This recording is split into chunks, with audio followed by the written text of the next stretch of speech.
You might be wondering why my XLR cable is unplugged.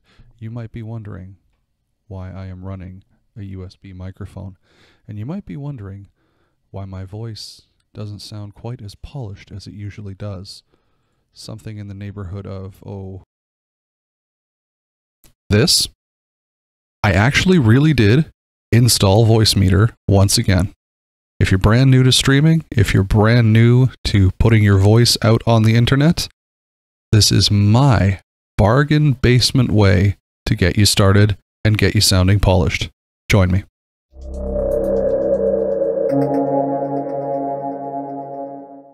Before I get too far ahead of myself, I have to let you know that not one part of this video is sponsored in any way.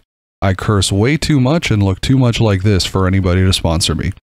These are all just things that I have found and people/products I actually enjoy and do use in my time away from the channel. So you're gonna need RIA plugs, which can cost you money if you pay for Reaper. You should totally pay for Reaper. We'll get to that in later videos. Or they are free from the Reaper website. You are going to need, this is really cool, you're going to need the plugin suite from Dead Duck Software. All these links are in the description below. Dead Duck, I find, does really pretty channel strip plugins for all facets of recording. I have found that their equalizer and compressor do pretty well. You're actually hearing the effects of them right now. Don't let the name fool you. They do good work. And then you're going to need what I believe is the hidden gem of all of this. The last plugin you're going to look for, again, link in the description, is a plugin called Loudmax by someone called Thomas Munt. Munt? I don't know. It's not a debate. He'll tell you his name.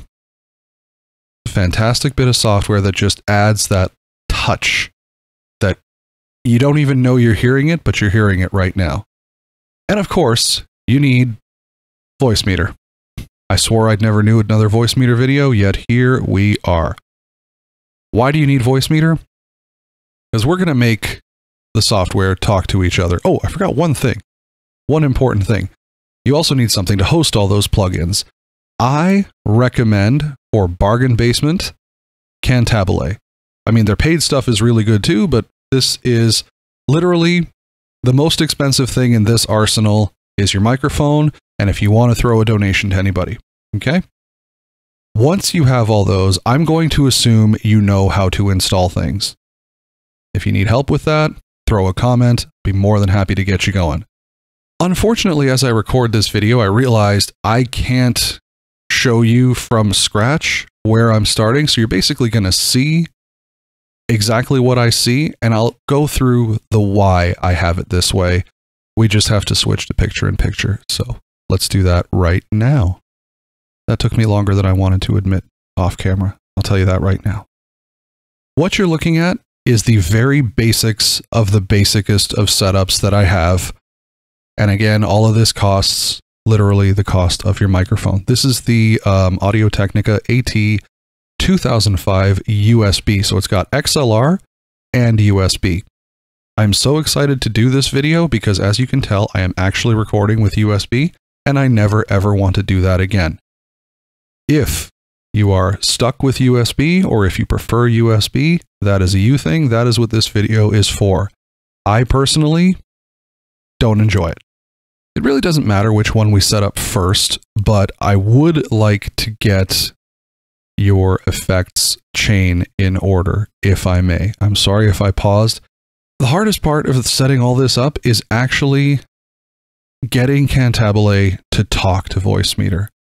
We're going to do the plugins after, actually. I just thought of something. Okay, so let's start with Voicemeeter. We open up Banana, and as you can see, I'm talking here on channel 1, or A1. This is where you want your USB mic pointing. So you go up here to the top, clicky clicks, and it'll bring down the drop down menu.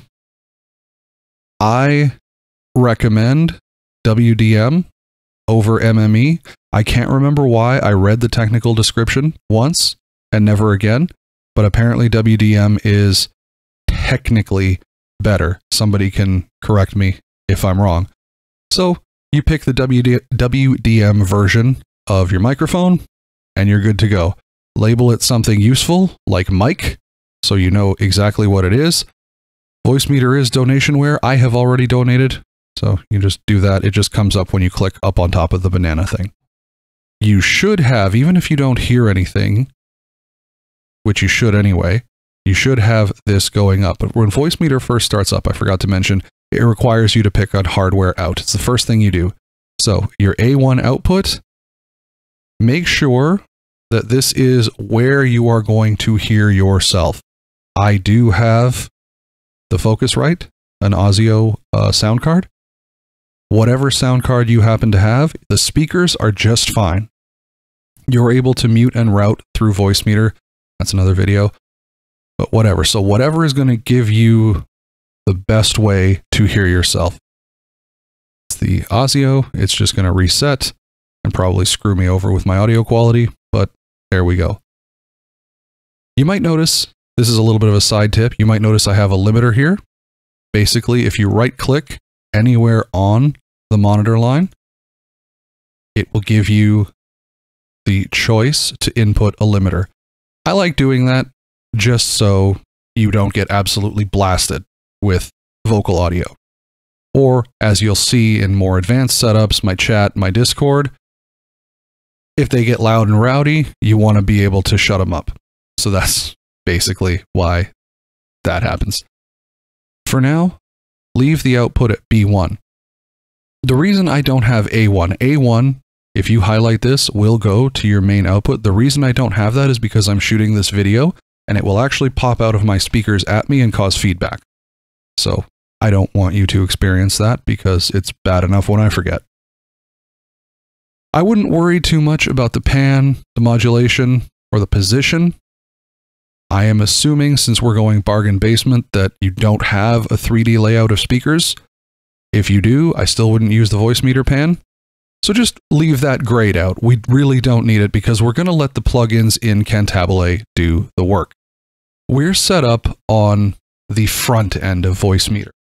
There is one major thing you have to do behind the scenes that gets Voicemeeter to talk to Cantabile or your VST host of choice, and vice versa, that brings the information back in the same line. This took me forever to figure out how to do, so I'm going to do this for everybody. In your menu, go into your system settings / options. I don't know why they're different. You go like that. You will end up with this menu here. We'll just move them to the middle. If you have a USB, you generally will not have any Audio inputs. This section that we're in right now, that we're hovering, don't worry about right now. It doesn't apply. This is for a little bit more advanced setup, and we'll get to it in a future video because for some reason I actually like making these style videos. The part we need is to firstly make sure we go down here and check that that's pre-effects. If I hit post effects, you will get a scare, so we're not going to do that. And then you want to go to your inputs, input left and input right. I don't care if you use mono or stereo, that makes no difference. Whatever you feel you're comfortable with. They say for microphone it should be mono, so you can just click the mono button. I'll show you in a second. It really makes no difference to me. Either way, you still want both of these highlighted. This is the key for getting the information to and from Voicemeeter. Those two are highlighted. That means this strip, 1 and 2, 1, 2, left, right, are sending / receiving the information to and from your VST host, in our case, Cantabile, which we're going to go into right now. So moving Voicemeeter to the background for a little bit. I'll just make this guy a little bit wider so we can see what's going on. This is basically done like an effect chain or an effect pedal, if you're a musician. If not, it's basically a Twizzler or a licorice stick that goes in order, and you put your candies where you want them. That's the weirdest analogy I think I've ever used. Anyway, moving on. So in Cantabile, when you get it up, as soon as you open it up, it'll ask you which version you want to install. Make sure you pick the light version. You can definitely try out their paid versions, but then remember, they're going to make you pay. And you should. It's a great developer, fantastic software. For our purposes though, the light is just fine. They're totally okay with you using it for free. So if we go into tools, you definitely want to make sure your audio engine's on, or else nobody's going to hear anything. You go down to options. The problem you're going to have right now is that when Cantabile's options are on, the effects are off. So my voice just changed for you. I totally forgot about that. So this is a reasonable idea of what goes on, how much processing I have Cantabile doing for when I'm streaming or doing these videos or Discord or whatever else. You can still hear me, but I've probably had to do something in post to make this sound a little bit better. The key thing is which audio driver you use. It's going to give you the drop down, and I highly recommend, if you're using Banana, pick Voicemeeter Insert Virtual Audio. In fact, it's not highly recommend. This is literally the only way it'll work. Pick that one. Some of you who have stumbled here for Voicemeeter videos, you know the more advanced one would be Voicemeeter Potato. That is coming later. That's in my actual main setup. This is my getting started setup. So once we have that picked, your sample and buffer should automatically be picked for you depending on that A1 hardware that you used. So whatever your speakers, your sound card, etc., basically my advice is leave them where they are. In fact, leave everything else exactly the way it is, except I don't remember if Cantabile starts with a limiter. I would put a limiter on this. So enable output limiter, 90%. That means no matter what, you're basically double limited. So you will never crack, pop, or buzz in your audience's ears. The other thing we have to do is go into audio ports. This is a pain in the ass. You don't need to worry about the metronome. This will actually be blank. I use Cantabile for some music stuff, so it's key that I actually have a metronome coming out while I'm playing. Makes sense, no? You care about the in and the out. I don't really care what you name them. You basically click that, double click whatever it is, and you want to say, so you can say mic and enabled. Everything else off, because we're not going to touch anything in there, and we don't want it to respond. I honestly forget how it's labeled when Cantabile starts. I should have done this from scratch. I apologize. But either way, what you want to do is make sure that your left and your right channels mimic the channels that you had the little patch inserts lit up on. Here, I'll show you. Go over here, back to system settings, in left and in right. So in left and in right. Now, believe it or not, I am a reasonably smart human being. It took me forever to realize if you're going to make a loop, it's got to go out the way it came in. I know they're upside down. That's really weird. I think that's how much trial and error I did. So in right, in left, obviously do yours however, the smarter way. That routes everything, including the metronome. Again, that doesn't matter to you, matters to me. That routes everything that you process through this page into Voicemeeter. Now let's get back to Happy Voice. You'll see Cantabile goes yellow for a second, then it goes green. That lets you know it's up and it's running and everything is processing, if you couldn't tell by how beautiful my voice now sounds. That's the very basics of it all. I'll just give you a quick rundown of the plugins that I use and why I use them. First of all, I mentioned Dead Duck, and I do put them over as a fantastic software company, great channel strip. Their noise gate, for my liking, is a little too aggressive. The threshold begins at -40, and if you're one of those people who talks really quietly, that doesn't really help. So for my case, I have a regate. And again, your mileage will vary. I know I have mine at -40, so I could have used the Dead Duck, but I find the Dead Duck was just a little hard to fine tune for my particular voice. Again, your mileage may vary, and experimenting is the name of the game. But either way, if you're new to vocal effects chains, noise gate goes first. I actually record. This is my basement wall. I actually record approximately 20 feet away from the air conditioning unit. It is not on right at this moment in time, but it has been during the recording of this, and you didn't hear it. Maybe you did when I had the cantabile off. Either way. So next up is the EQ. EQ is really a personal preference. This is what the dead duck equalizer looks like. I absolutely love it. You can change the frequency, you can change the Q, which is how much is affected by it, and then you can change the level of how much is affected by it with the gain. I have very subtle. The best EQ, sorry, slight tip, the best EQ is very, very subtle EQ. Just things that you might want to bring out in your voice a little more, like, you know, I wish I sounded like this sort of thing. That's basically what you're doing. I don't change any of these. Dead Duck is sort of my, I hate to say it, but Dead Duck is sort of my backup. I do love their stuff, but I have one that I've paid for that I actually like a lot better. However, in a bind, or again, for free, this is fantastic. So this is actually processing my voice right now. Very, very subtle adjustments to the gain. Almost no adjustments to that. It's just raising and lowering the volume of some frequencies in my voice that gets you to what you're hearing now. Then we move into the compressor, and you can actually see the compressor doing a little bit of the work. You can, if you choose, if you have a very, very low output microphone, you can mess with the input gain here. I request that you don't, because I will show you why. Ratio for vocals or for speaking, generally a 2-to-1 ratio, which is what this is at. Again, if I spin it, generally a 2-to-1, 2.1 to 1 is basically where I have it.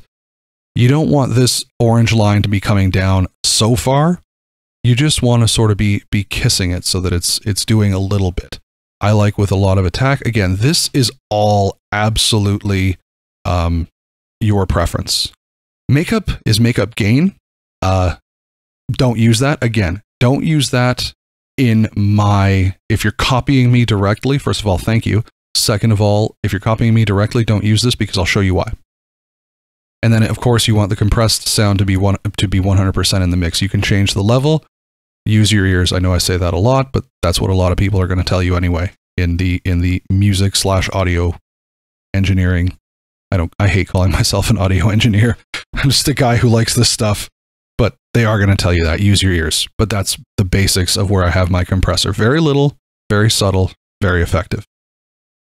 Now the piece de resistance is loud max. Okay. This is a limiter. They call it a hard line limiter, and I probably have that wrong. Let me know in the comments. So basically what happens is anytime my voice goes lower than 24 decibels, and you can change this, Loud Max will actually make up for it to bring us up to a reasonable facsimile of spoken word. So if I were to, we'll experiment, okay? I know I'm at -24. You will hear me get very, very quiet right now.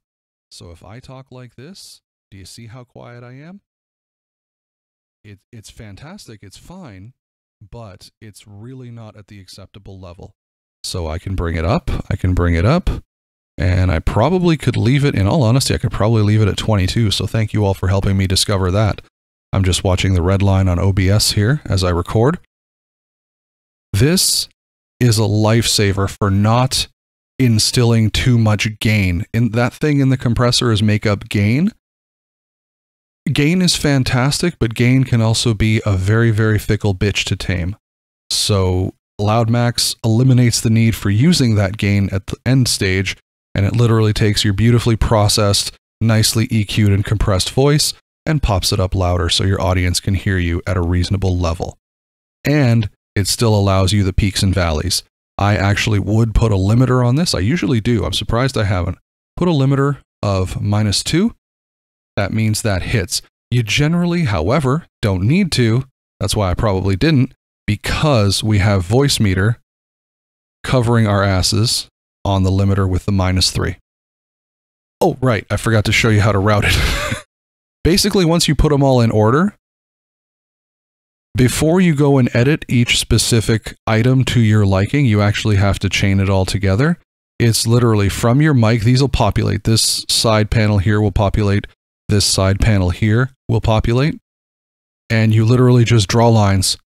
Mic to in, out, in, like it's, you know, it's kid stuff. So basically once it looks, like I said, like once it looks like a licorice with jelly beans on it, you take your final chain and you can add whatever you want. I guess you are CPU dependent on it. I do have a breath remover effect I could add on here. I have a whole bunch of other stuff, but I find that if you're in the context of streaming, gaming, recording, doing a whole bunch of other stuff, the minimal processing you do for your voice allows more CPU for where you actually want it, if that makes sense. I feel like it does.